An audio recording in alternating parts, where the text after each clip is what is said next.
आखिर क्यों महाभारत में अर्जुन का वध उनके ही पुत्र ने कर दिया था। कुरुक्षेत्र युद्ध जीतने के बाद पांडवों ने अश्वमेध यज्ञ करने का निर्णय लिया। इसी दौरान जब यज्ञ का अश्व मणिपुर पहुंचा तब मणिपुर नरेश बब्रवाहन, जो कि अर्जुन और उसकी चौथी पत्नी चित्रांगदा का पुत्र था, उसने अर्जुन का स्वागत करने के लिए बहुत सारा धन लेकर नगर से बाहर निकल गया। अपने पुत्र का यह आचरण देखकर अर्जुन को कतई अच्छा नहीं लगा। उन्हें अपने पुत्र से यह अपेक्षा थी कि वह क्षत्रिय धर्म का पालन करेगा और अर्जुन से युद्ध करेगा। इसलिए अर्जुन ने अपने पुत्र को खरी खोटी सुनाई, जिससे वह दुखी हो गया।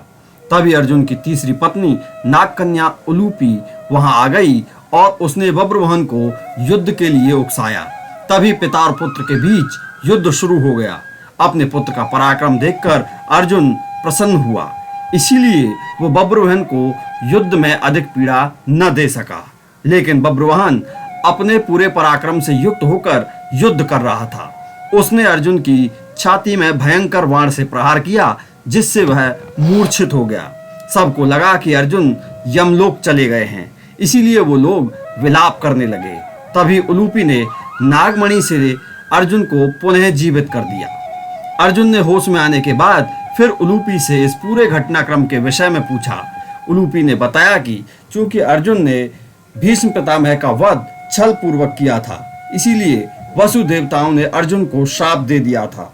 इसकी जानकारी जब उलूपी को हुई तब वह वसु देवताओं के पास गई और इस श्राप से मुक्ति पाने का उपाय उनसे पूछा। इस संदर्भ में वसु देवताओं ने उलूपी से कहा कि जब बब्रवाहन अर्जुन का वध कर देगा तब उन्हें श्राप से मुक्ति मिल जाएगी। इसी कारणवश उलूपी ने बब्रवाहन को युद्ध के लिए उकसाया था। इस सत्य को जान लेने के बाद अर्जुन ने अपने पराक्रमी पुत्र बब्रवाहन को अपनी छाती से लगा लिया था। अब आपको बताते हैं महाभारत के युद्ध में भाग लेने वाले अयोध्या के राजा का नाम क्या था और श्री राम की वो कौन सी पीढ़ी के थे। महाभारत के युद्ध में श्री राम के भी एक वंशज ने भाग लिया था। उसका नाम था बृहदबल, जो श्री राम के बड़े बेटे कुश के वंश में श्री राम से 32वीं पीढ़ी में जन्मे थे।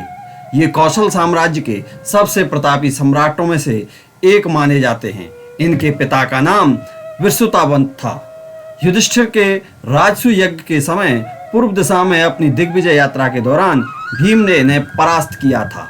बाद में दुर्योधन के वैष्णव यज्ञ के दौरान कर्ण ने अपने दिग्विजय से इन्हें परास्त किया। सुनने में यह थोड़ा अजीब लगता है, किंतु श्री राम के इस वंशज ने युद्ध में पांडवों का नहीं बल्कि कौरवों का साथ दिया था। युद्ध के 13वें दिन अभिमन्यु के हाथों ये वीर गति को प्राप्त हुए।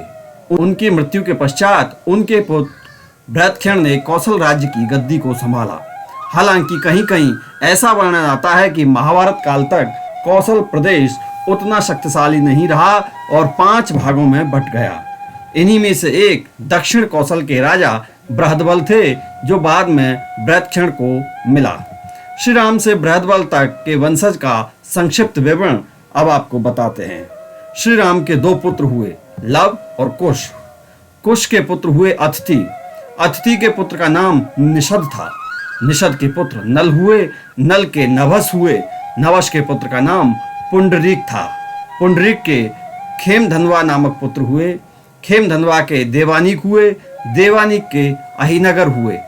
अहिनर के पुत्र का नाम रूप था। रूप के रूरू नामक पुत्र हुए और रूरू के पारयात्र नामक पुत्र हुए। पारयात्र के पुत्र का नाम दल था। दल के पुत्र का नाम शल था। शल के पुत्र का नाम उक्त था। उक्त के वज्रनाभ नामक पुत्र हुए।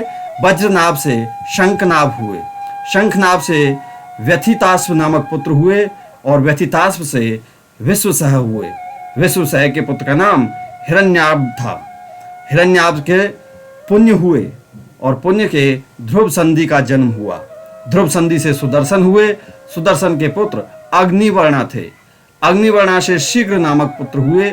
शीघ्र से मरु हुए। मरु से प्रसूत हुए और प्रसूश्रुत से पुत्र का नाम सुगंधि था। सुगंधि के अमरस नामक पुत्र हुए। अमरस से महास्वन हुए। महास्वन से वृषतावंत हुए और विश्वावंत के पुत्र का नाम बृहदबल था। दोस्तों, ये जानकारी आपको कैसी लगी कमेंट करके हमें जरूर बताएं।